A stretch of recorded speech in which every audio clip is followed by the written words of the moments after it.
Hi everybody, I'm here reporting on yesterday's 4-0 win for Rangers against Ross County at Ibrox.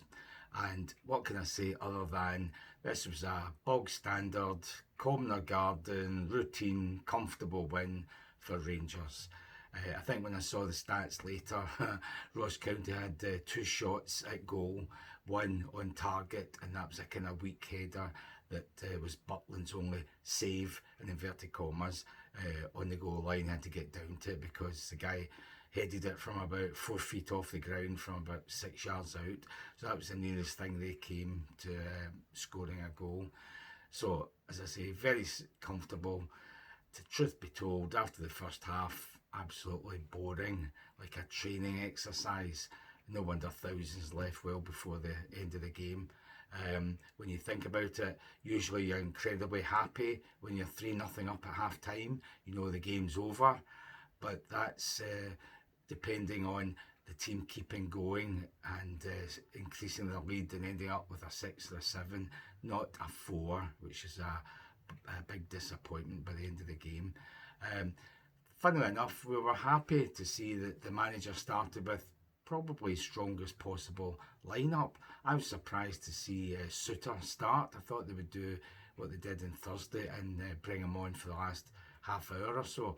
But he actually started the game and he lasted an hour and then they substituted him.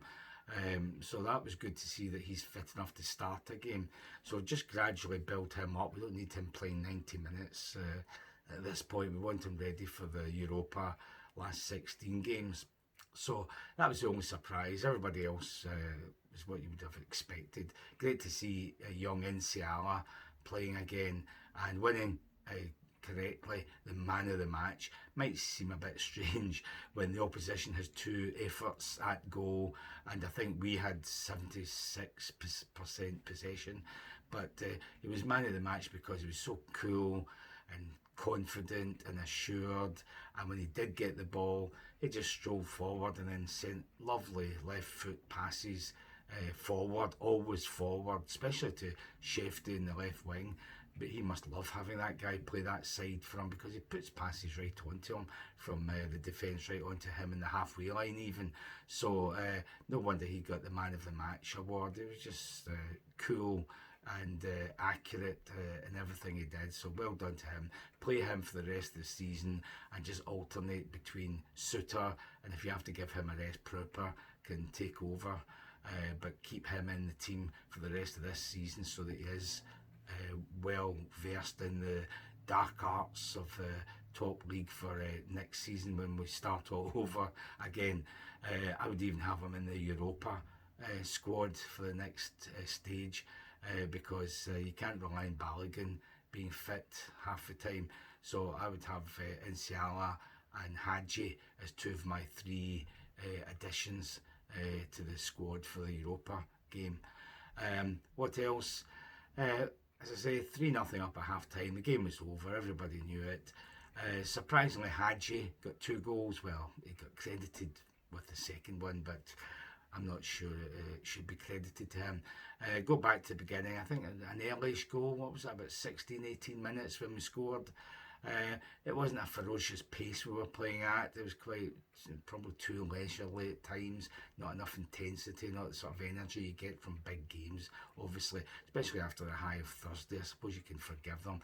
But anyhow, the first goal came when a lovely pass from Inciala, I think it was just in his own half, diagonal, right over to the right wing for Czerny to just lovely control the way he took control of it, but an accurate pass right to his feet.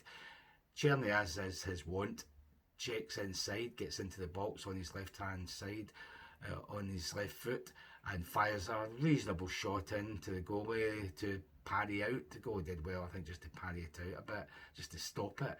But Hadji, of all people, was there to pounce on it and just tap it into the net. Avar showed he was onside, so was Drossers, who was in the line of the shot for a second or so, but so there was no case to answer for offside. So 1-0 up early on in the match. We know we're going to win anyhow, so nothing else is going to be a surprise. I don't know how long after that we got a free kick and Hadji took it, thankfully, instead of Tavernier. So Hadji's shot was deflected by somebody in the wall, and it went the opposite side of where the keeper was expecting. So I don't know if the original shot was going in the net or going past the post and ended up on the other side of the goal, but who cares? 2-0 up. The third goal came from a corner, Hadji corner, crosses it in. Raskin, who's been getting to headers recently, he actually got his head on it and he headed it down, going towards the back post, and again it was a tap in, but this time for Suter. So there's a surprise. He doesn't score many goals. So 3-0 up. Game's over. Everybody's happy at half time, and then it all went to pot after that.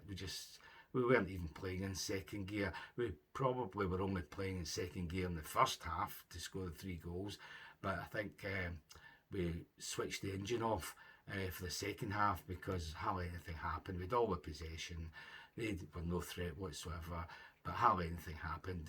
Drossers had a goal chalked off correctly for just being offside.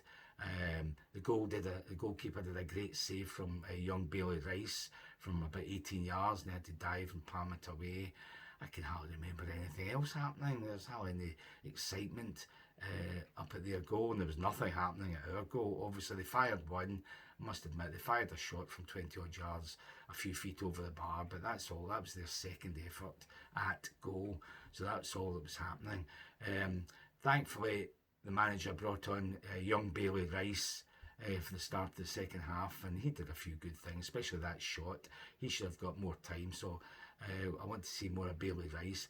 Young, new, low-knee signing, Fernandez, he came on, 10-15 minutes before the end, and we didn't see much of him, obviously, the sort of game it was. So at least he's young, at least he's new, he might offer us something. And similarly, young Tom Lawrence came on at the same time because we think he's a prospect. We don't know yet what he can do, so we're obviously looking to see how good he could be for us in the future. So presumably that's why young Tom Lawrence was thrown onto the park by the manager.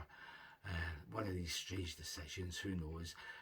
When the fourth goal did come, it was a penalty to Rangers. That's the first time I've said that this season, and I think actually that's why we got it, because it was a soft penalty for a foul, in inverted commas, on Drossers, as the guy tried to block his shot, which he didn't even shoot. He just kind of hit the ball, hit off his foot, and he fell down when the guy sort of wrapped his leg around him.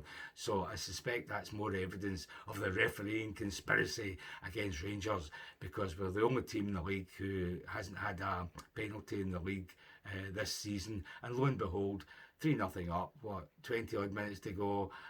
We don't need a penalty, but I'll give them one anyhow. And they can't keep saying we're the only team in the league that hasn't had a penalty. What's going on here? There's obviously some conspiracy against Rangers. So probably he got a word in his ear from VAR or Willie Collum at headquarters saying, just give them a penalty and shut them up. They won't be able to claim that we're biased against them because they haven't had any league penalties this season. So we duly got it. Tavernier did as usual and finished it 4-0 up. I was hoping for another couple of goals. We had plenty of time, but it didn't transpire, obviously. So a disappointing ending. But look on the bright side, it's after a big European night, so you're usually on a downer after that, flat. The atmosphere at Ibrox was flat. The team was flat. The opposition was non-existent. 4-0, you should be happy. Clean sheet, 3 points, well ahead of whoever's third, Dundee United, and then Aberdeen about 18 points behind us, where at one point they were 9 ahead of us, so that's them back in their box for good, hopefully. So good result, etc. Poor second half, forget about it. It's one of these games you forget about. Actually, I was going to say instantly forget about it. I'd forgotten about it on the 80th minute already, so I'm not going to give it another minute's thought after that. And look on to the next game, hopefully another 4-5-6-0 against Queen's Park in the Cup.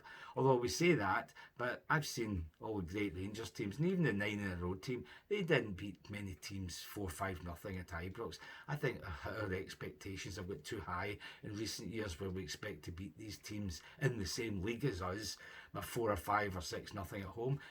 doesn't happen. It never did happen, even when we had great teams like the 9-in-a-row team. So just take what we have and enjoy what it is and look to the future.